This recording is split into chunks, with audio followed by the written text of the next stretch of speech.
The room was already quiet. Too quiet. The screen lit up the entire wall. 75 inches of it. My face was on it. Paused. Not smiling. Not speaking. Just frozen, mid-blink. Behind me, I heard someone laugh. Soft at first. Then louder. I didn't move. I didn't breathe. I just stared at the screen, and waited. That's when I realized something was very wrong. I'm not the kind of person who reacts quickly. I've always been steady. Routine helps with that. Wake up early. Coffee. Work. Come home. Quiet dinner. No drama. No noise. That's how I've lived for years. And for the most part, it worked. Until small things started shifting. At first, it was just comments. Little ones. The kind you're supposed to ignore. My mother would repeat stories about me, but slightly different each time. Not lies exactly. Just edited versions. Moments taken out of context. Tone changed. Details adjusted. My father would sit there and nod. Not correcting her. Not adding anything. Just agreeing. At family dinners, I noticed something else. Phones would come out more often. But not like before. Not casual scrolling. Angles mattered. Screens tilted slightly. Quick glances between them. Then silence when I looked up. I asked once, "What are you watching?" My mother smiled. Nothing important. And then changed the subject. I let it go. That's what I do. But then it happened again. And again. My younger cousin avoided eye contact one evening. My aunt laughed at something I hadn't said. Not to me. At me. Still subtle. Still deniable. Still uncomfortable. I told myself I was overthinking. That maybe I was tired. Work had been heavier than usual. Longer hours. Less sleep. It made sense. But something didn't feel right. Then came the first clear moment. A Sunday afternoon. I walked into the living room without announcing it. The TV was on. Muted. My father was holding the remote. My mother was leaning forward. Watching closely. The second I stepped in, the screen went black. Too fast. Not natural. I stood there. Waiting. Neither of them spoke. "What were you watching?" I asked. My father cleared his throat. "Just news." I looked at the blank screen. No channel logo. No subtitles. Nothing. Didn't look like news. My mother stood up. "You're being paranoid again." Again. That word stayed with me. I hadn't said anything before. Not really. But now it was framed like a pattern. Like I was the problem. Like I was imagining things. I nodded slowly. Okay. And I left the room. That night, I didn't confront them. I didn't ask more questions. I didn't argue. I just replayed everything. The comments. The looks. The laughter. The screen turning off too quickly. It wasn't random. It was coordinated. Quietly. Carefully. And I realized something else. They weren't worried about getting caught. They were comfortable. Which meant, whatever they were doing had been happening for a while. And I had just noticed too late. So I stopped reacting. And I started watching. Once I stopped reacting, things became easier to see. People get careless when they think you've accepted something. I started with small things. Timing. Who texted who after family dinners? Who went quiet when I entered a room? Which stories about me kept circulating, and who repeated them word for word? It didn't take long to notice a pattern. My mother always started the story. My father confirmed it. Someone else spread it. Then it came back to me dressed as concern. "You've changed. You've become difficult. You don't sound like yourself anymore." The strange part was that none of them used examples I actually recognized. They were reacting to a version of me I had never met. So one evening, while everyone was in the backyard after dinner, I went back inside. No rushing. No panic. I walked into the living room and checked the cabinet under the television. That was where my father kept old cords, remotes, batteries, and random electronics he never threw away. At the back, under a stack of instruction manuals, there was a small black USB drive. No label. No reason for it to be there. I took it to my room and opened it on my laptop. It had one folder. My name was on it. Inside were video clips. Dozens of them. Short ones. 40 seconds. 90 seconds. 2 minutes. Some were from birthdays. Some from family dinners. Some from ordinary afternoons when I thought no one was paying attention. I watched the first clip. I was in the kitchen, exhausted after work, answering a question too quickly. The recording started after the question had already been asked. My response looked cold. The next clip showed me walking away from a conversation. But again, it began too late. It cut out the part where my mother had insulted me first. Another clip showed me sitting in silence while others talked. The title of that file was, Attitude Again. There were subtitles added to several videos. Not captions. Commentary. See how rude this is. This is what we deal with. Always acting superior. In one recording, my father's voice could be heard behind the camera saying, "Play this one on the big screen next time. Everyone needs to see it." I stopped the video and just sat there. No tears. No anger. Just stillness. Because suddenly everything made sense. The little jokes. The strange looks. The rehearsed concern. They had been building a case against me inside the family. Quietly. Piece by piece. Not with truth. With edits. I kept going through the files. There was one document too. A typed note saved in the same folder. It listed examples of my behavior. Dates. Events. Selected incidents. Most were distorted. Some were fully false. But one line mattered more than the rest. It said, "Show grandparents before holiday dinner so they understand why we're setting boundaries." That was when I understood the real plan. This wasn't gossip. It was preparation. They were trying to isolate me before something larger happened. And a week later, I found out what that was. My grandmother called and asked, very carefully, whether I was in some kind of trouble financially. I asked why. She paused. Then said, "Your mother mentioned maybe you shouldn't be involved in the property discussion until you're more stable." There it was. Not just humiliation. Positioning. The family home. Her estate. Future decisions. They weren't just damaging my name. They were clearing me out of the way. I copied every file from the USB. Then I copied them again to cloud storage. Then to an external drive I kept at work. I didn't call anyone. I didn't confront anyone. Because by then I understood what mattered most. Not what they said. Not what I felt. What I could prove. Confronting them would have ruined everything. Once I had proof, I stopped trying to understand why they did it. That part didn't matter anymore. People can justify almost anything when money, control, and reputation are involved. What mattered now was protection. Mine first. Then my grandmother's. Because the more I looked at the timing, the clearer it became. This wasn't just family cruelty. It was strategy. My grandmother was 81, sharp-minded, private, and far less fragile than everyone treated her. But over the last few months, my parents had started speaking for her more often. Answering questions before she could. Mom gets tired. She doesn't want stress. She said she'll think about it. At the time, I'd thought they were just being overbearing.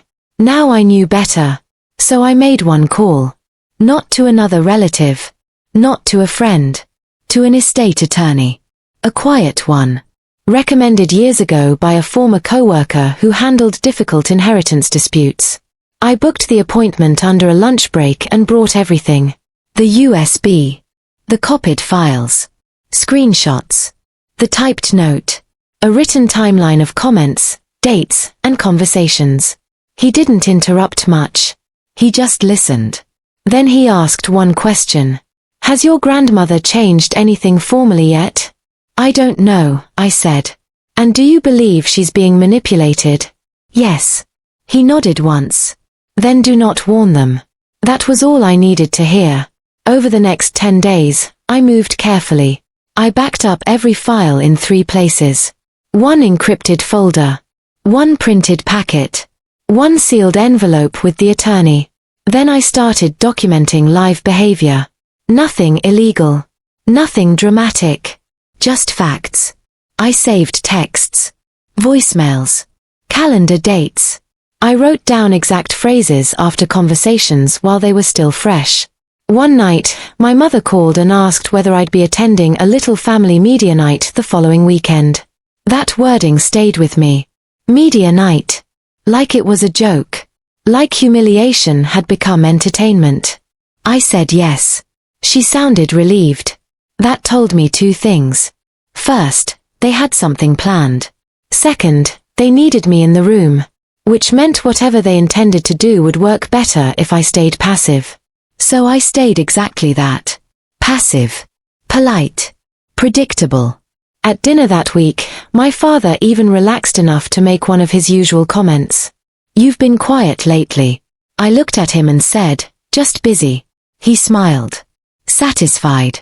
They thought silence meant weakness. That was their biggest mistake. 3 days before the dinner, I visited my grandmother alone. I didn't accuse anyone. I didn't unload everything. I simply asked her whether anyone had discussed changes to her estate or property decisions recently. She looked at me for a long moment. Then she said, "Your parents have been unusually interested in my paperwork." That was enough. I asked if she'd be willing to meet my attorney privately. She didn't even hesitate. "Tomorrow," she said. That meeting changed everything. By the end of it, she had reviewed her current documents, confirmed what had and had not been authorized, and quietly arranged for 2 things. 1. An official witness to attend the family gathering under a harmless pretext. 2. Updated instructions about how any future pressure, coercion, or misrepresentation should be handled. Legally. Immediately. I still didn't tell anyone. I just showed up the next Saturday wearing the same neutral expression I'd practiced all week. The house was full. Cousins. Aunts. Uncles. Family friends. Too many people for something casual. The television was already on. Bright. Clean. Waiting. My mother moved around the room like a host. My father held the remote like he owned the evening. And my grandmother sat in her chair near the center of the room. Quiet. Watching everyone. When I stepped inside, my mother smiled at me. Too warmly. "Perfect," she said. "Now we can begin." They thought it was just another day. It wasn't. Nobody announced what was happening. That was part of what made it ugly. It was dressed as a family evening. Food on the counter. Dessert plates stacked neatly. Soft music playing too low to matter. But the room was arranged like an audience. Chairs angled toward the television. Lights dimmed. People already seated. And my parents were standing. That told me enough. My father tapped the remote against his palm and gave one of those fake relaxed smiles people use when they're about to do something cruel in public. My mother said, "We just think some honesty would help everyone understand things better." A few people shifted awkwardly. Nobody stopped her. That part matters. People always remember the ones who did something. They rarely talk about the ones who sat there and let it happen. The screen came on. The first clip was me in the kitchen. Tired. Flat voice. No context. Then another. Then another. Edited. Trimmed. Framed. Exactly the way I'd seen them on the USB. Every clip chosen to make me look cold, unstable, disrespectful, detached. I didn't defend myself. I didn't even look at the screen after the third one. I looked at the room. At the faces. At who seemed confused. Who looked embarrassed. Who looked a little too comfortable. And then I looked at my grandmother. She wasn't watching the television. She was watching my parents. That was when my father paused the screen on a still image of me walking away from a conversation and said, "We've all had to carry this for a long time." He wanted agreement. Sympathy. Validation. Instead, my grandmother stood up. Not quickly. Not dramatically. Just slowly enough that the entire room noticed. Then she said, very clearly, "Turn that off." My father froze. "Mom, we're just trying to show. Turn it off." The television went black. The room got smaller after that. My mother tried to recover. "This is being misunderstood." "No," my grandmother said. "What's being misunderstood is who the problem is." And then she did something I still think about. She reached to the side table beside her chair and picked up a folder. Not mine. The one my attorney had prepared after meeting with her. She held it out toward my father.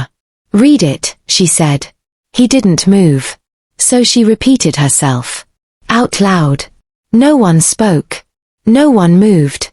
My father took the folder with both hands, the way people do when they already know they're in trouble. Inside was a printed summary. A timeline. Screenshots of texts. A transcript from the videos. Copies of file names.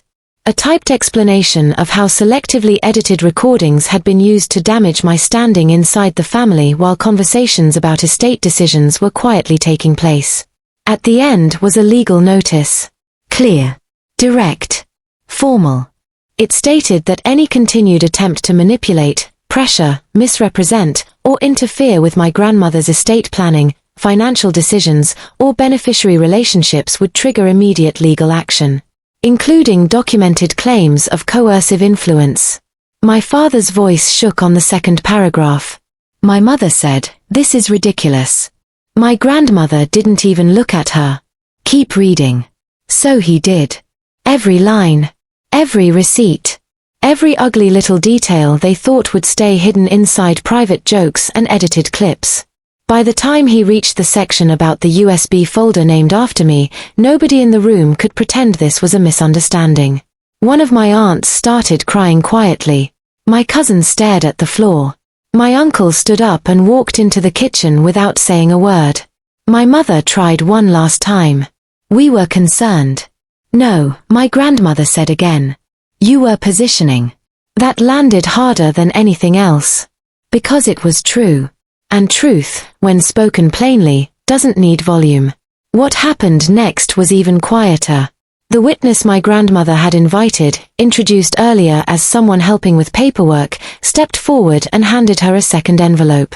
Inside were immediate revisions to her estate instructions. Signed that afternoon.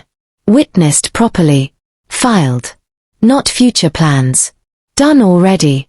My parents had assumed they were early. They were late. Very late. Then my grandmother looked at me. Not apologetically. Not sadly. Just steadily. And she said, "You will never have to defend yourself in this house again." That was the only moment I almost broke. Not because of what my parents had done. Because of how long I had been carrying it alone.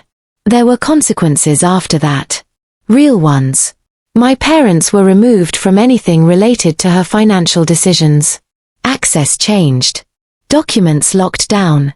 Authority reassigned. A few relatives stopped calling me after that. Which was fine. I'd learned that not every silence is a loss. Some of it is just distance from people who benefited from confusion. I didn't celebrate. I didn't post anything. I didn't call anyone to explain my side. I didn't need to. The evidence had already spoken.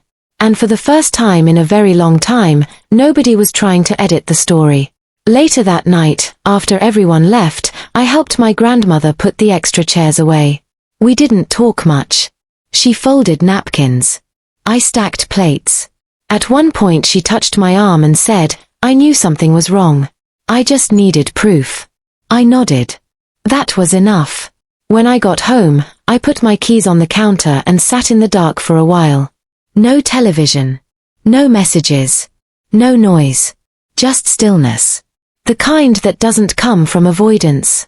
The kind that comes after the truth finally has nowhere left to hide. That night, everything was quiet.